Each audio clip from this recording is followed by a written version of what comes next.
ഇത് നമ്മുടെ പ്രമാണം.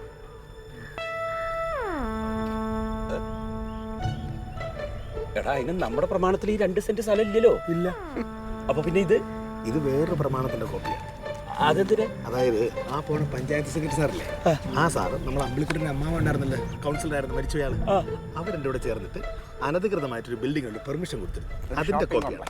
അതിന്റെ കോപ്പിയാണ്.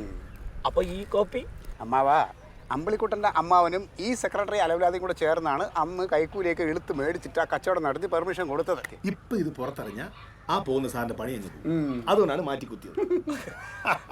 അല്ല, ഈ പ്രമാണം എങ്ങനെ ഇപ്പൊ നിങ്ങൾക്ക് കിട്ടി? ഈ പ്രമാണം എങ്ങനെ കിട്ടുന്ന വെച്ചാല് അമ്പിളിക്കുട്ടന്റെ അമ്മായി ഇല്ലേ, അമ്മായി അമ്പിളിക്കുട്ടൻ്റെ ഈ കാര്യങ്ങളൊക്കെ പറഞ്ഞു.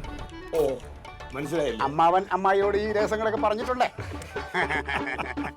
അങ്ങനെയുണ്ട്. ഓ, എന്റെ അമ്മാവ ഒന്നുകൊണ്ട് വിഷമിക്കണ്ട. അമ്മാവ ഞങ്ങൾ 2 അളിയന്മാർ ഒത്തുചേർന്നാലേ ഒരാൾക്കും തോപ്പിക്കാൻ പറ്റില്ല.